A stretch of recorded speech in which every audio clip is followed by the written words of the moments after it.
Alright, good morning everybody. Welcome to Season 23 of Dark Zone. This is not a guide, this is really just a showcase of my Week 1 clears. This is the melee season. It is ArcaneCrit buffs for this season, but this is a physical boss, so we can't use those yet. We'll see those next boss. As for Serpent, Serpent's actually a really easy boss. And it's coupled with the fact that this is also a really fun boss. What ends up happening is that the waves are really easy to overlap with Serpent. Like, there's just a lot of... they're standing on top of each other, and that's pretty rare. And because they're overlapping so well, a lot of different options that wouldn't normally work are working again. Like, you can run Angel here. Angel's able to overlap both the boss and the waves at the same time and actually make use of her effectiveness. And on top of all of that, there's a ton of cores on this stage, and you like to see a ton of cores on stages because the more cores you see, the more energy you can get, and the more energy you get, the more options you have. You can give energy to Bai Yi, you can give energy to Zero, you can give energy to Bleed Team, and with so many options comes a lot of solutions and a lot of creativity. So this is one of those stages that you really like to see with a lot of cores, easy to overlap the waves and the boss because both of those factors allows a lot of creativity and a lot of decision making and a lot of options, a lot of variety, and that's what makes Dark Zone so fun. I ended up using UmbraCore this week because I had UmbraCore buff specifically for Bai Yi, and I was really just min-maxing Bai Yi and showcasing just how strong Bai Yi is.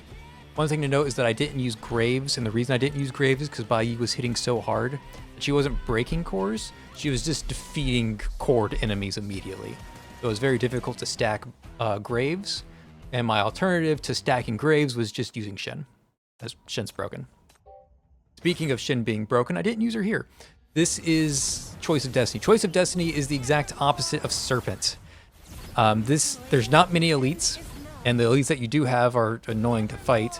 It's difficult to overlap the boss with the waves, specifically the top left wave and the bottom right wave. And because it's difficult to overlap the waves and there's not that much energy income, your options and creativity is very limited on this stage. There's not nearly as many solutions as there are with Serpent. And that's just compounded by the fact that Choice of Destiny has so much RNG.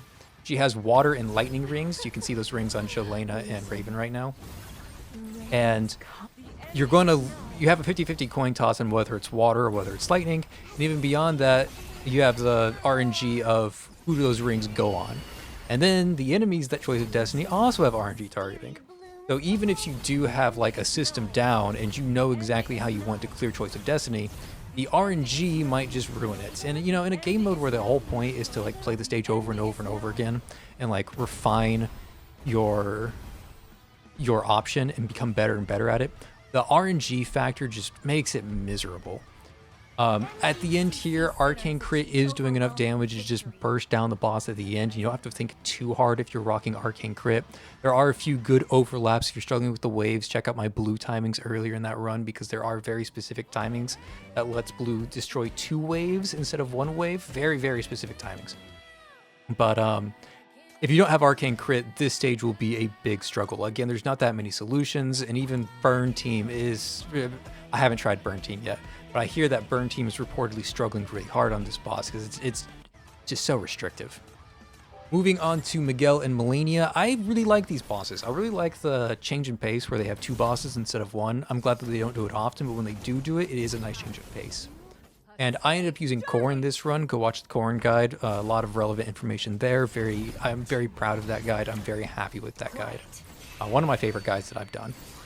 And we are using the crit variant of Korryn. We talked about DPS crit Korryn briefly in that video, and here it is in full fashion.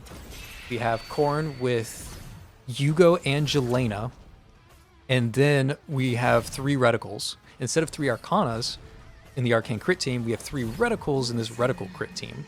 And the concepts apply, right? We're taking this 0 crit chance Korryn, and since we have the Jelena buff, this is actually a 100% crit chance Korryn.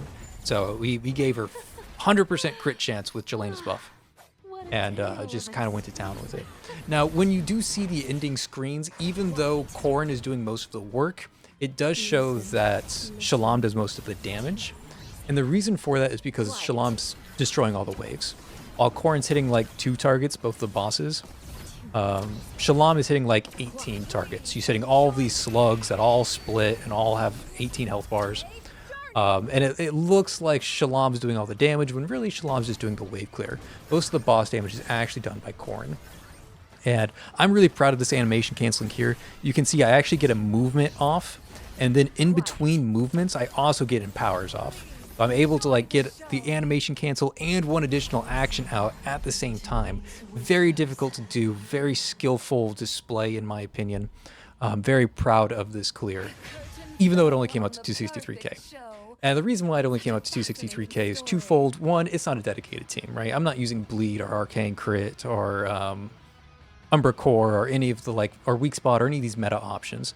And the other one is that Miguel and Melania reveal their cores very late. So it's natural to get lower scores because the core reveal is so much later into the fight.